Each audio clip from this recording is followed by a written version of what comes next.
Now, what is your idea when it comes to like federalizing education? Things like Common Core.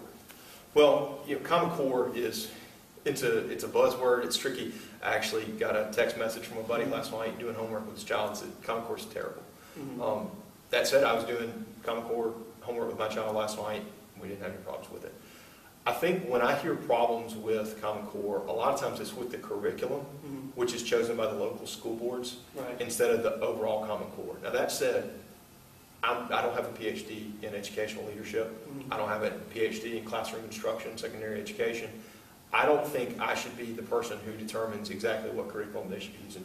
That should be chosen by specialists who work for the State Department of Education. There should be public input into that, and they're working on that right now. If they don't take input as well as they should, then maybe they'll have to take a little more input. But I think we have to have high standards. So what is the biggest disparity between your views on education and Mr. Hughes? Put it in a nutshell. I don't know. Maybe that I'm a product of our local schools and a fifth generation.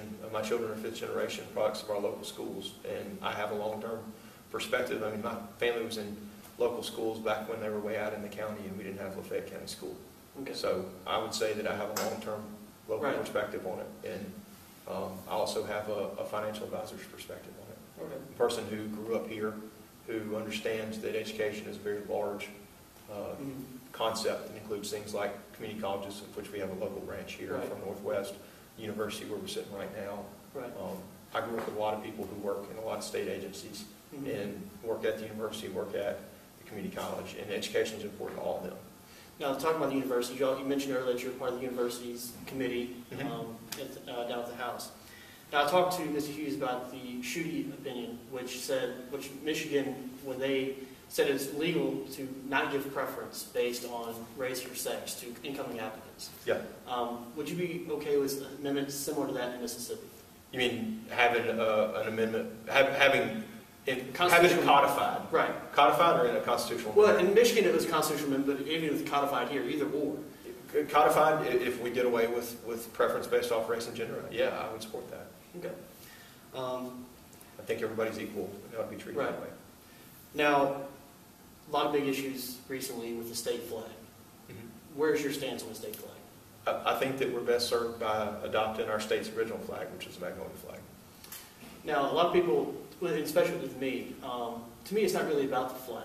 To me, I have a problem with people like the aldermen voting to take down a flag from the city when the state of Mississippi voted it in. If we change the flag, would you rather be changed by the people or changed by the legislature? That's a decision that I think we'll have to decide. I'm certainly willing to change it myself, mm-hmm. but if we decide the best course of action is to change it by popular vote, and that has to be the best course of action, then I would vote for that. But yes, I do think that as long as it's the state flag of Mississippi, it ought to be fun. Okay. Now, you're running on the Republican ticket. I am. How far do you align yourself with the National Republican Party?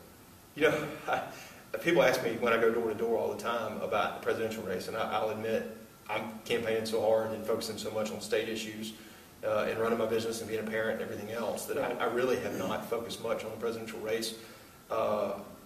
That said, I know I'm not a Democrat. Right. I'm absolutely not a Democrat. I'm conservative, especially fiscally.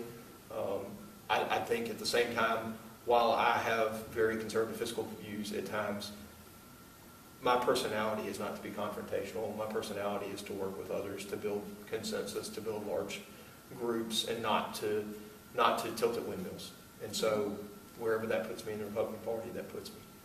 Now, Mr. Hughes says he's the purple candidate. He says he's fiscally conservative, yet he's still Democrat. Can you be fiscally conservative and a Democrat? Or is there danger to putting a Democrat in your seat? Well, I think that the legislature in Jackson is in some ways, sadly, like Washington, but it's a reality that the most important vote you take is the first day when you choose who the leadership is. And you can either elect a Republican and a conservative, or you can elect a Democrat and a liberal. Okay. And I'll elect a Republican and a conservative who is a good steward of our money.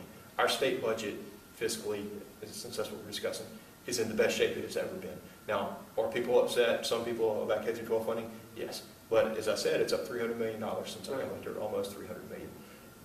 We've eliminated one-time money from our budget, We've built up our reserves. Some people want to spend those. I think that's foolish. I mean, that's liberal economic policies to spend our reserves down because recessions come. I mean, I'm an investment advisor. I'm watching the economy at the national level. A recession is coming, and we better be prepared. You know, back in 2007, 2008, people wanted to spend our rainy day fund. Some of the same people who are leaders of the Democratic Party in Jackson now, they went and cried in the newspapers and said, we've got to spend the rainy day fund to fund K through 12 education, to fund this, to fund that. And Heather Barber, the governor at the time, said, I'm going to veto it if you do it. And they didn't do it. And those same people came back 2 years later and said, I am so glad that we had this money in the rainy day fund so that when that recession hit, we could keep them from having more dramatic cuts. We had dramatic cuts, but they would have been draconian if we had not had the rainy day fund. So in your opinion, is Mississippi now heading in the right direction? Yes, without a doubt to me. Okay.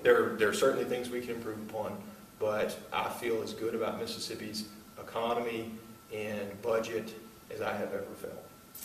Now, Mr. Mayo, you have a website? I do, mayoforhouse.com. I have a Facebook page.